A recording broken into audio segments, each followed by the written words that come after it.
Hi everyone and welcome to a new episode of Few Minutes with Harvey. Good morning guys! So today is our last day here in Japan. Oh, sad. So anyway, before anything else, kung bago ka lang sa aming channel, do not forget to like, comment, share, subscribe, and please hit the notification bell for you to be updated on our latest uploads.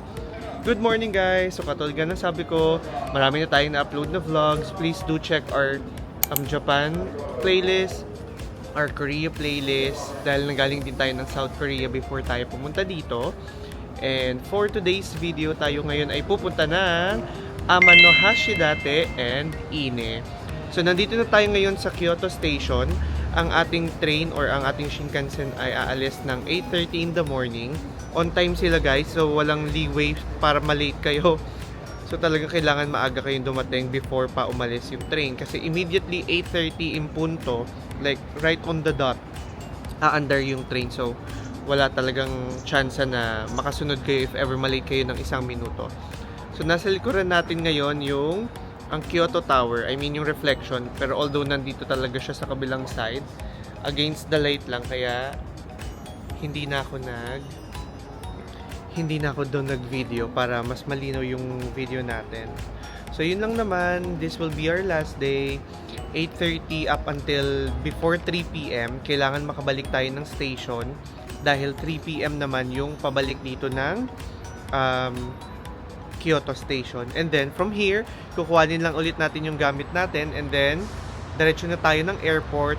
Although tomorrow pa yung flight natin pabalik ng Korea para mag-fly back to London, is ayaw naming mahirapan. Kinancel namin yung isang hotel namin sa may Osaka for tomorrow dahil 5 AM yung first train papunta ng airport and yung flight namin ay 7 AM. So kung dadating kami doon ng 5:58 or 6 AM, parang masyado na siyang maikli para makalabas kami ng immigration at makapunta kami ng Terminal 2. So, hindi na namin i-release kaysa hindi kami makalipad at maiwan pa kami ng flight namin papunta ng London. So, ito kasing trip na to ay side trip lang. Wow, side trip Japan, 'di ba?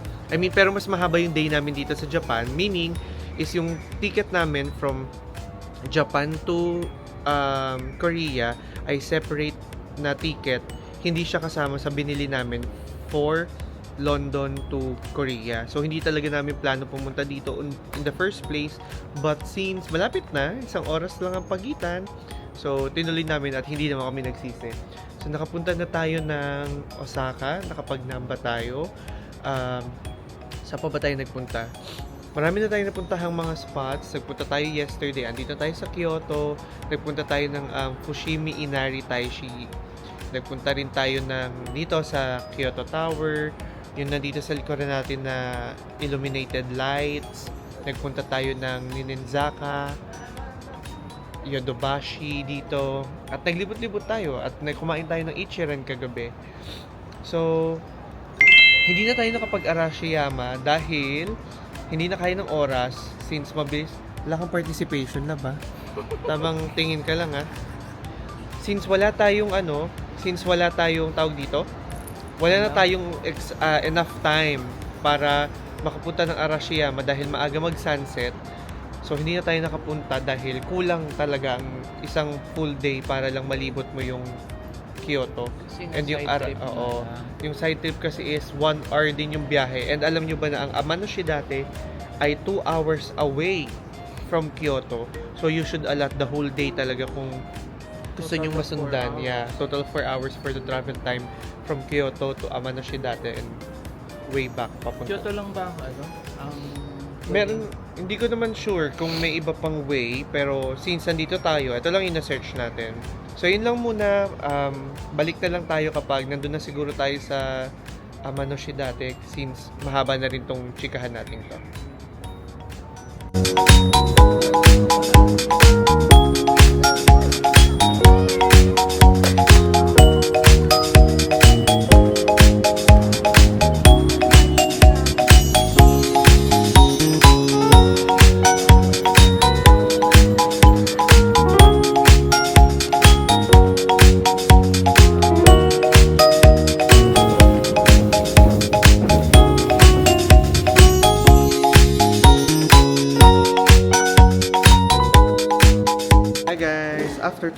course, nandito na rin tayo sa Amano Hashidate. So, meron tayong guide map dito. Tatawid pa pala tayo para makapunta tayo mismo dun sa Kasamatsu Park, yung sa may chairlift tsaka cable car. Kasama na siya sa pass natin, yung Amano Hashidate sightseeing pass for 2 days, pero 1 day lang naman tayo. So, papakita ko sa inyo yung mapa ngayon. So, yung tourism center pala nila, andito. Ay, ano ba yan? Ayan, yung tourism center. Diyan nyo pipick upin yung ticket nyo. And then, ito yung map nila. So, andito tayo. Andito pa yung Kasamatsu Park. So, yan na lang yung i-explore natin. Then, kung may time pa tayo dito mamaya, tsaka na lang natin to pupuntahan. So, tara. Sumakay na tayo ng bus. Libre naman siya. Libre dito yung bus. Ayan, nakalagay. Bus, sightseeing boat, Amano Hashidate cable car and chair, Ine Bay boat tour, tsaka Nariyaji Temple mountain bus. So yun lang, search na muna namin yung sakayan. Ayan, habang naglalakad tayo, nadaanan na natin tong Temple Gate at tsaka yung Cheonji Temple. So mamaya na lang natin siya pupuntahan dahil unahin muna natin yung loob. Pero ang ganda niya. Tingnan nyo guys, oh. Pero mamaya bibigyan natin yan ng mas magandang focus. Tapusin lang muna natin yung chairlift kasi yun yung may biyahe pa eh. Kailangan muna nating mag-boat kasi tatawid pa tayo ng island for 12 minutes. Pagtapos natin dun, dito na tayo mag-roam around kasi pabalik yung gawin nating atake. Okay? So ito na, yung boat tour. Kuha lang tayo ng ticket. So, ayan, Amano Hashidate Boat Dock. Ayan lang siya guys. So kung hindi kayo nag-avail, which is mas mahirap, ayun yung presyo sa taas.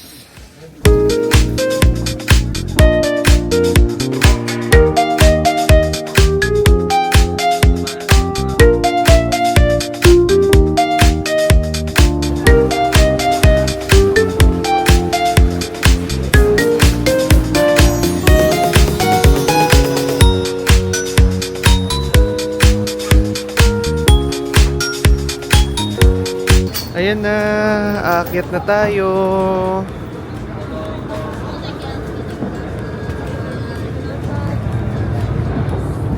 Dito tayo sa taas para kita natin yung view. Dito lang tayo sa unahan kasi ito yung magiging way papunta dun eh. Ayan, against the light na malala. Ayan. Sana, ay, pwede siya dumikit. So, makakapag-video tayo both phone tsaka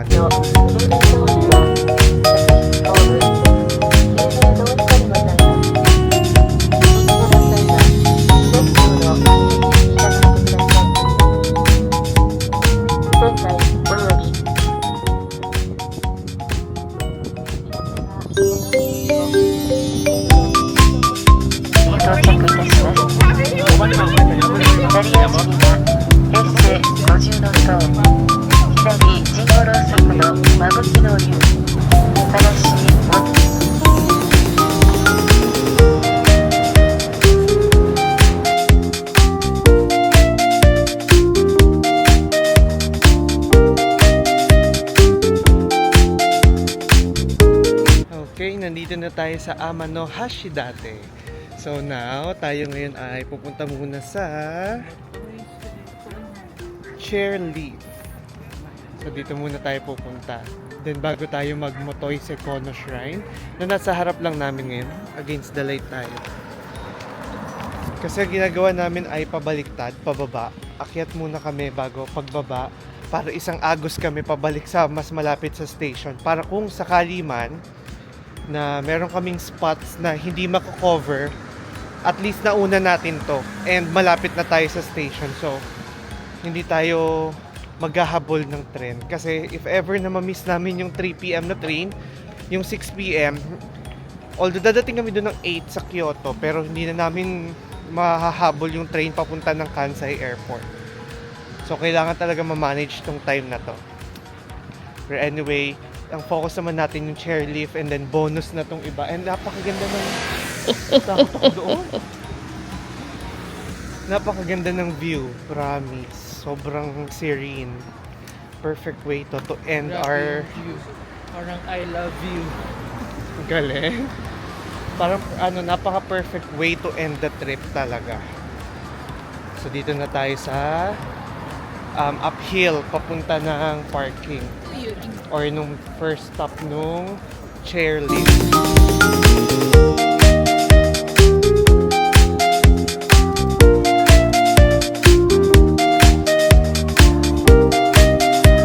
Dito na tayo sa chairlift. Paakyat tsaka pababa. Ito gagamitin natin. Ay, na-excite ako. Oo, isa-isa.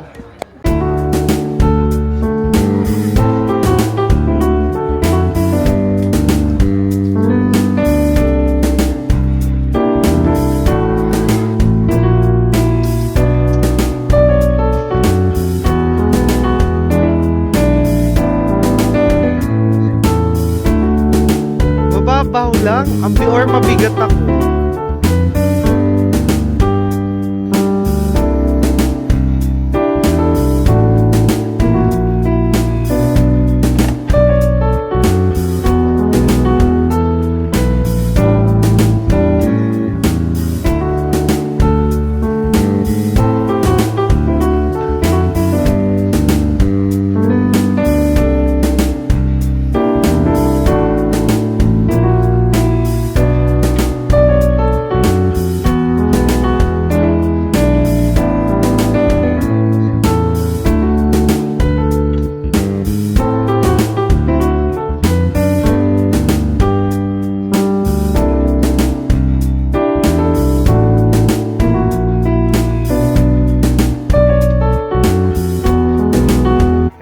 So dito na tayo sa chairlift.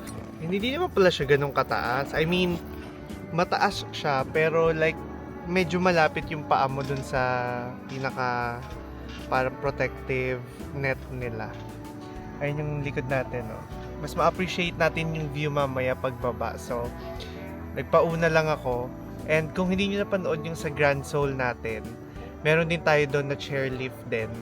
So, panoorin nyo yun sa vlog natin. Ayan yung likuran natin, no? Ganda. Then pagtaas natin, meron tayong ma-explore doon na shrine. Meron din overlooking. Pero yun nga lang, tagi-isa lang. Nandun sa unahan yung isa. Ayan, no? Tingnan nyo siya. Bye-bye!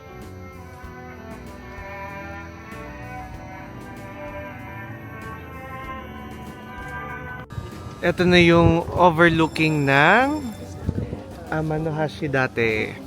Kasi feeling ko pag umakyat tayo doon sa tuktok, medyo against the light na kasi patirik na yung araw. So, dito natin siya bigyan ng justice para since kita rin yung chairlift.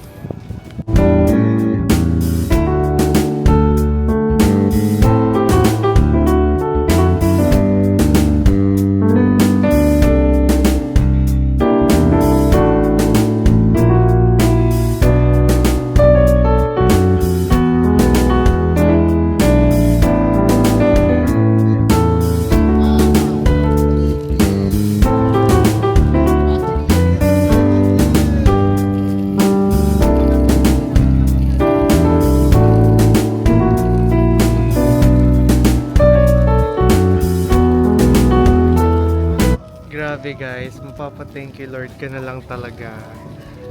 Talagang thank you Lord sa fast response na makapunta kami dito. Ang ganda niya. Akala ko yung chairlift lang yung aabangan natin. Pero grabe, pag nandito ka na sa taas, ang ganda ng view.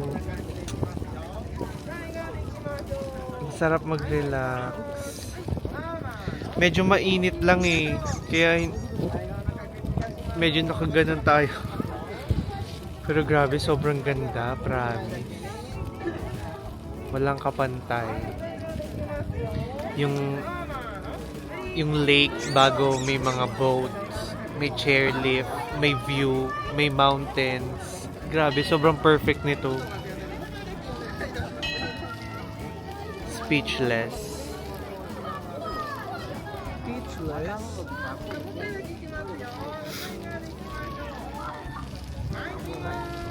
Ayan, ngayon, papunta naman na tayo ng Nariyaji Temple. Ayan.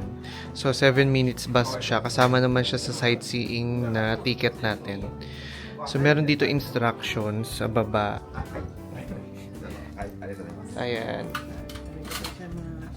Explain ko na lang siya sa inyo mamaya. Wait, picture.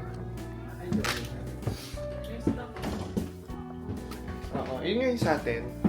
So, ang instruction ay kapag bibigyan ka nila ng amulet or ng charm pagdating mo dito sa bus station. And then, ang first mong gagawin is, syempre, akit ka dun sa temple bago hahawakan mo daw yung rope and then magwi-wish ka. And then, ikikip mo yung charm. So, mag-explore lang tayo doon maybe for around 30 minutes. And then, bababa na rin tayo. Mag-chairlift tayo ulit. And then, doon naman tayo sa babang mga temple bago magbabike kami papunta doon sa pinaka area para ma-experience naman namin yung feels ng nagbabike. 20 minutes daw yung 3.7 kilometers siya. Mabilis lang yun. Mabilis lang naman yun. Lalo, nakabisikleta, marunong naman tayo mag-bike. Marunong ka?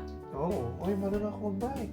Akala mo, si Tatay Freddy, yun, yung mga bulta ko namin noon. So, yun lang muna.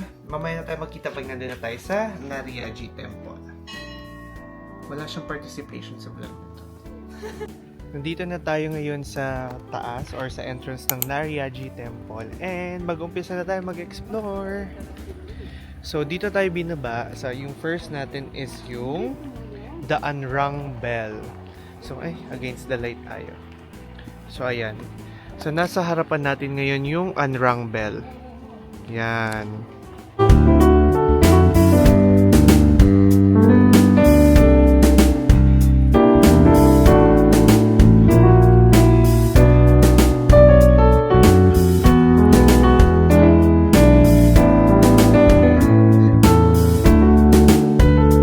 Makikita nyo sa likod, yan na yung Unrung Bell.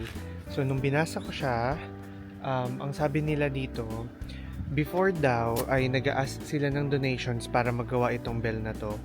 And then, may isa daw na babaeng nahinga nila. And then, ang sabi niya, marami akong anak and I don't have enough money para makapag-abot pa ng donation. So, okay lang naman. Then, nung time na ginagawa na siya, accidentally, nalaglag yung batang dala niya, yung anak niya, doon sa ginagawang bell, and ang nakalagay sa loob ay melted copper. So, syempre, the child died. Then ngayon, although na-finish naman yung bell sa perfect condition, pag binibell daw siya, ang lumalabas na tunog ay parang umiiyak na bata. So, sabi ng mga matatanda, hindi na nila gamitin para daw makapagpahinga na yung kaluluwa nung batang nalaglag. So, yun yung story ng Unrung Bell. Galing, no? Nabasa ko lang yun dito. Because reading is fundamental. Ayan, binasa ko lang siya dito, guys. Hindi ako nagjo-joke. Kapag napunta kayo dito, ito, basa nyo siya dito. So, ngayon papunta naman tayo dun sa One Wish. Ayun siya sa loob. Wait lang, pakita natin.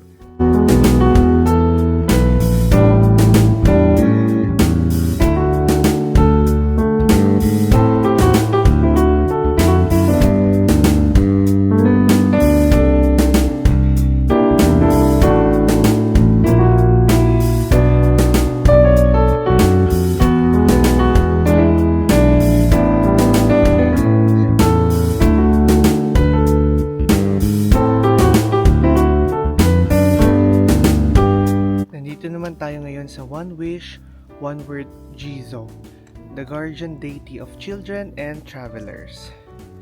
So the stone image of Jizo will grant any wish as long as it is in one word. It is said that even a wish for unexpected painless death dying can be granted. It is an old image which was carved 365 years ago. Ito siya. So may binigay sa ating charm, dito natin yung gagamitin. We'll hold the rope and then magwi-wish tayo.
So, nasa likuran naman natin yung pinaka main temple nila. So, it is located at the scenic site overlooking of Amano Hashidate.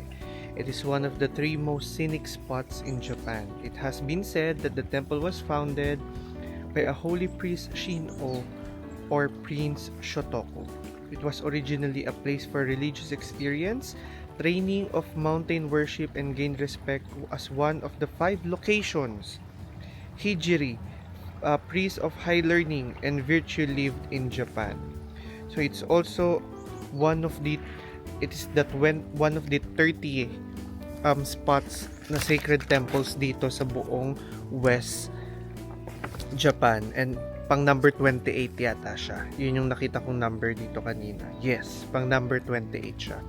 So yung nakita nyo naman dyan sa likod na parang fountain, yun ay ang iron bathtub.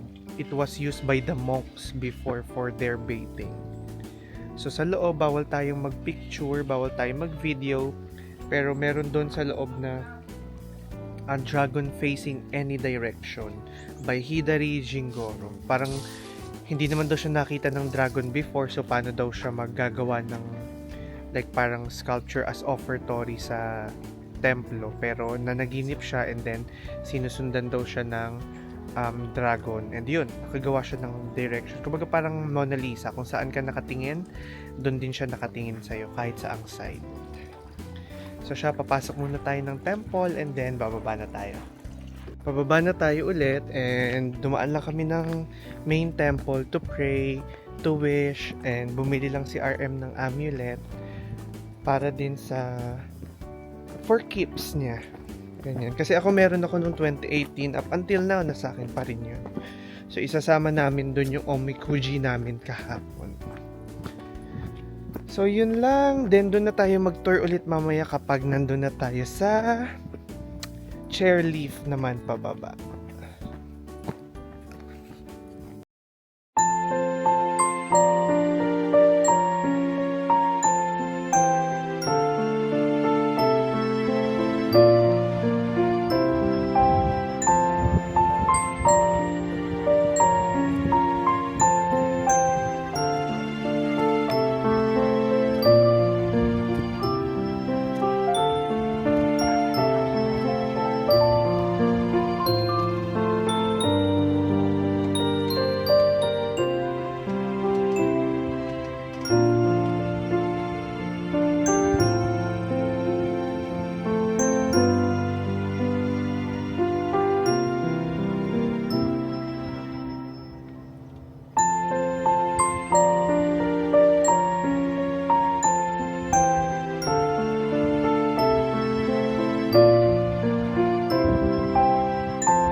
sobrang nice ng experience.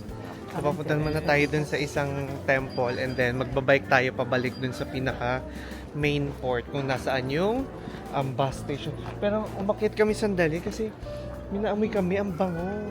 Dito. Amoy pagkain. Dito. Sino yung nagluluto nun? Ay, parang ang haba naman ng pila doon. Wait lang, parang sikat na kainan to dito. Ay, no, ang haba ng pila. Feeling ko doon. Amoy mo. Ang bango din. Pero saan? Wagyu tendon curry. Di tama dito tayo dumaan. Kumpara dun sa isa.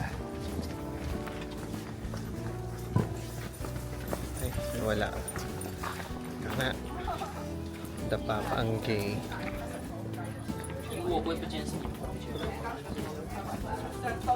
Hindi naman dito.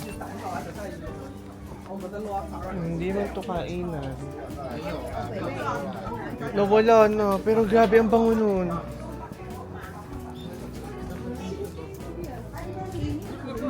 Ay, tabi daw. Pero ang bango, grabe. Hindi ko alam kung nasaan. Ay, may sasakay, may dadaan pala.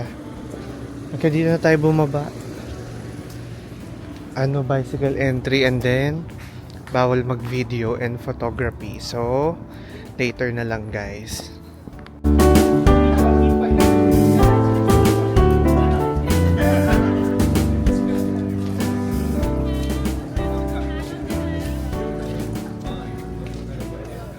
Yung nakita nyo kanina, yun yung Cheonji Temple. One of the 3 temples in Japan dedicated to the Bodhisattva Monju. It is believed that visitors can gain wisdom by visiting this temple. So many students preparing for exams often visit with their families. The temple gate that faces Chaya Street is registered as cultural property of the city and is the biggest temple gate in Tango area. So tong gate pala na to ang biggest Tango gate. Pero guys, hindi tayo pwede mag-video sa loob. So this temple daw ay dedicated para sa mga nag-e-exam to gain wisdom. Bagay sa ito. So yeah, after this, babalik na tayo doon pero magbabike tayo. Guys, nagrenta tayo ng bike. Tingnan nyo. Oh, babike tayo pabalik doon. Kasi mas feel ko na magbike. Para mas ma-feel mo naman yung nandito ka sa Amanoshi dati. Wait lang, magpalit tayo ng hawak. Yan.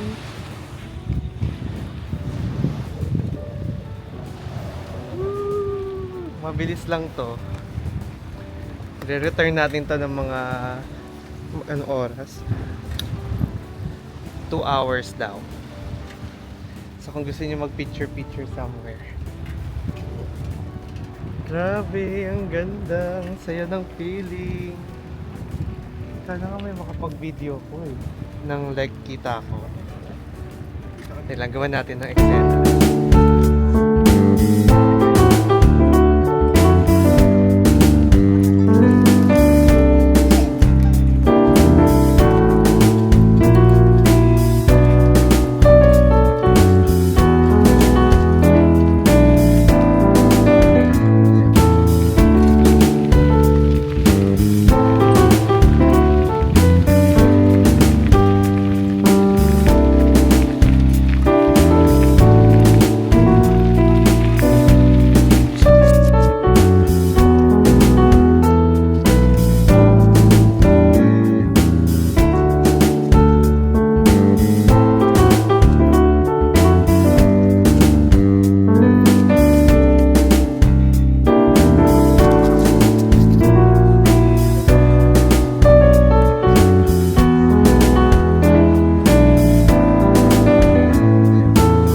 Kakatapos lang natin mag-bike, kaya nagulo-gulo na yung buhok natin. Pero andito na pala tayo sa Cheonji Temple. Sorry guys, hindi pala yun yung Cheonji Temple. Ito pala yung Cheonji Temple. Magkamukha kasi sila. So yung information na binigay ko doon, yun yung para dito na lahat doon ng mga students ay nagpupunta dito along with their families, especially those people na mag-e-exam. So yan. itatama natin yun doon. Lalagyan natin ng information. For sure, nakita nyo naman yung prior this. Saglit lang tayo dito, then sa likod, start na tayo maglibot para makakain tayo and then makabalik tayo before 3:30 kasi 3:50 yung ating plane.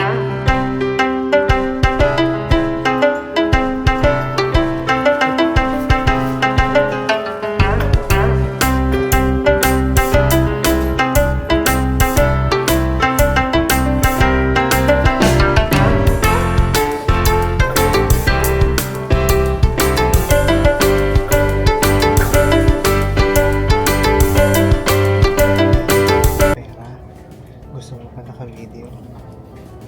Ano ka lang? Eh, ang pera. Marami. Kakain kami ng chocolate. 3. Kasi pinakain kita ng 3. Tama, 3 bawas oh. Tangay ko, isa lang yung kinain ko. Oh, nawala pa yung isa. Mamimili ka. Isa o wala?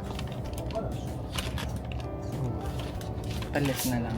Ay, ito lang makaremi lang. ご乗車ありがとうございます。15時51分発。 Pwede na i-stop yung video. 天野下でますと、次は宮崎 Pwede 様 na.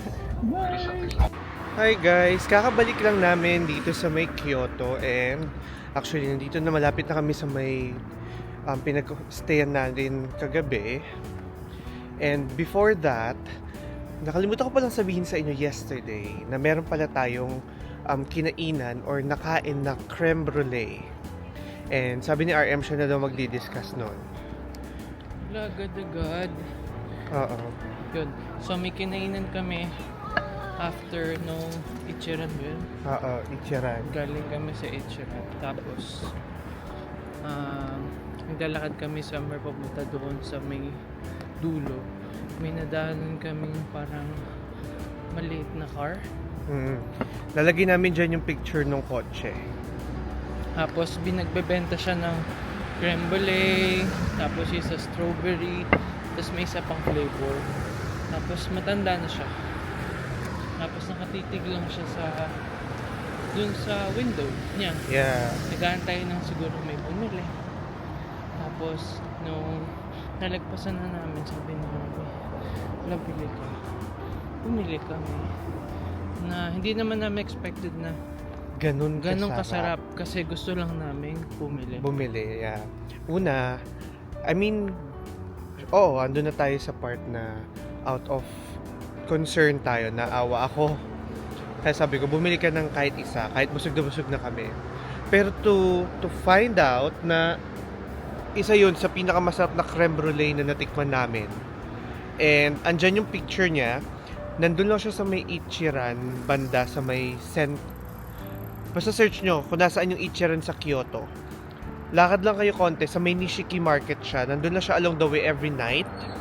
Hindi na namin ito alam, pero minake sure namin na alam niyang nasarapan kami kasi naubos namin, sayang di na namin na picturean naubos namin yung pagkain and then inabot niya doon sa kanya and then sinabi niya na wishy. Hindi So, pa muna nung take out tayo. Pina-take out Pogi, muna. guys. Pina-take out natin. Oo. Sabi na take out. Tapos kumain tayo sa gilid. Tapos sabi mo, sinilip tayo. Yeah, oo, sinilip niya kami kung kinakain namin. Tumigil kami sa gilid kasi alam niyo naman, ang culture ng Japan, bawal kang kumain habang naglalakad. So, tumigil kami, and then, sinilip niya kami kung kinakain namin. Then, ngumiti siya. Nakita kong ngumiti siya. Then, lalo siyang napangiti nung May mga sumunod na bumili nung inabot niya pabalik. Then, sinabi niya na sobrang sarap talaga nung creme brulee. Yun guys, puntahan niyo siya. Bala ko sana sabihin sa inyo out of lang na bilhan nyo kasi kawawa. Pero hindi dahil sa maawa kayo kasi the product itself ay sobrang sarap. So now, ngayon naman, ganito ulit yung magiging situation. Andito na kami actually sa road ng hotel. Pero tatawid tayo kasi meron kami kahapon nakita kasi sabi talaga 'di ba sa social media, kung sino yung mga pinakamatatanda na nagtatrabaho at nagluluto, yun yung pinakamasarap magluto dito. Sila yung may masarap na production ng food. So doon sa tapat ng sa may, kung sa Haruya Umekoji kayo titira or nearby or kung malapit lang kayo or even kahit malayo guys, puntahan nyo din to. Pero titikman muna natin and i-verdict natin kung masarap talaga. Pakita namin sa inyo sa kabila. Ito yung Haruya Umekoji, yung section na yan, yung nilakaran natin. Mini stop and then 7-Eleven. Nakita nyo yung maliwanag na yan on your left side. Ayan. Yan, dyan tayo kakain. Dyan tayo bibili ng food. So, titingnan muna natin yung menu niya. Eto guys yung menu niya. Ang range ay nasa 600 to 1,070. So, magta-translate lang muna tayo ng food para alam natin yung bibilin natin. And mukhang masarap siya kasi bento boxes. And ay guys mind you, hindi lang madaming naka-X, meaning madaming sold out. So, andyan siya. Ayan. Siya yung si tatay yung nagluluto. So, wait lang ha. Alamin lang muna natin kung ano yung pwede natin kainin. And then, take out nga lang siya guys. Take out lang. Kasi walang space sa likod or sa loob. So, check lang tayo. Ayan, nakuha niya na yung order namin. And yun nga lang, hindi talaga nag-i-English si Lolo. Pero, turo-turo lang kayo. Makaka-survive kayo. Tingnan niyo siya lang mag-isa yung nagtatrabaho for the food. Pero, mukhang masarap talaga. Yung amoy pa lang. See that? At wag kayo guys ha. Oh, may permit. 2025. So, puntahan nyo to. For sure, hindi kayo magsisisi sa pagkain. Pero, ayan no, may mga orders pa siyang ginawa. Kahapon din nung dumaan tayo, no? May umu-order din sa, parang deliveries. Or baka ano yun, orders bago, na siya. Bumalik, pinipick up. Anyway, titikman natin siya. Kakain tayo ng mabilis. Doon sa may lounge area sa hotel. And then, after that, tsaka tayo pupunta ng station para makapunta na tayo ng Kyoto. Tingnan natin kung makakapag-video tayo.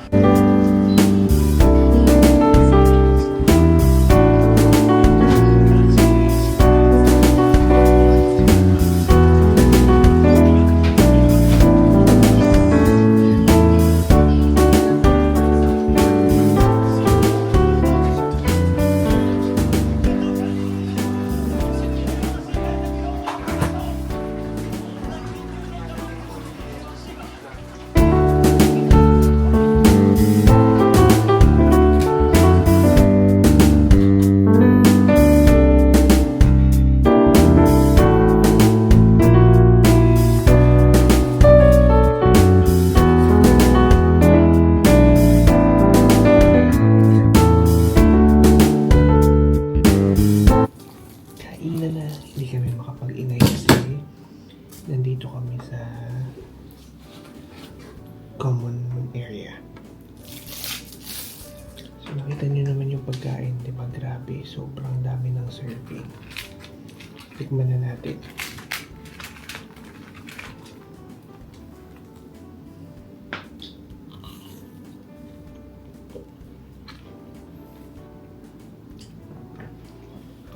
Ayan siya.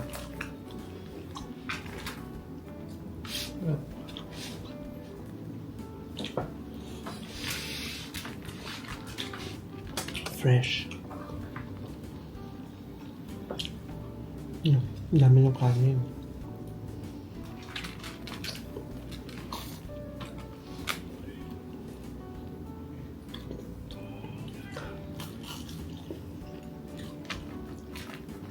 Lambot.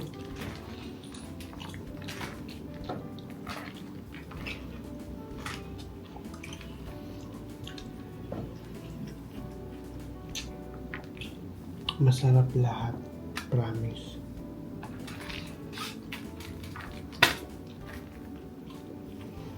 Sino ito? Kasi madami? Tempura. Kita niyo yan?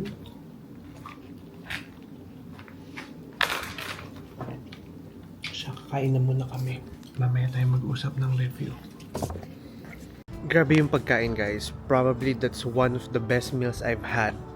Second to yakiniku natin dito for our Japan trip. Apart from the fact na sobrang well prepared siya. So ang name pala niya ay Honke Kamadoya. So si tatay talaga yung nasa picture. Ayan, makikita niyo siya sa reviews. Ayan. Sobrang dami ng serving kasi talaga nila. And magre-review tayo dito. Hindi pwedeng hindi. Ilalagay ko yung address nila dyan. So, sobrang sulit. Sobrang sulit talaga. So, pumunta muna tayo ng dito sa main area. And then, kuhanin lang natin yung luggage. And then, balik ako sa inyo para mag-vlog pag nasa Kyoto train station na tayo. Hi guys! Nandito na tayo ngayon sa Kansai Airport and nandito tayo sa Nodoka sa may Aeroplaza sa Terminal 2. And dito muna kami magpapalipas ng oras for the next 9 hours before yung flight. So, andito lang kami dahil baka nga mahirapan kami pumunta ng airport mamaya kung sa Osaka pa kami magstay. So, we chose to stay here. Kaya, ayun, pakita ko lang sa inyo yung lounge nila. So, nag-avail na lang kami ng private room para makatulog kaming dalawa. Dahil, anong oras na rin and kailangan namin bumawi ng tulog. Ayan. So, mag-ayos na kami ng gamit. And yeah, I think that would be it for our Japan trip. Sobrang nag-enjoy kami for the last 2 weeks. And hopefully, ito na yung huli nyo makikitang video definitely. Kasi na-upload na natin lahat ng Korea vlog natin. And at the same time, yung Japan vlog natin. So, kung nagustuhan nyo yung vlog natin, do not forget na mag-like kayo dyan, mag-share kayo, and please comment. Napakalaking tulong ng share at saka comment, lalo na sa algorithm para mas ma-recognize nila maigi yung vlog natin and mas maraming ma-reach yung videos. So, yun lang muna for now and hopefully ay magkita-kita pa rin tayo sa ating next travel vlogs. Bye-bye! Arigatou gozaimasu. Back to work.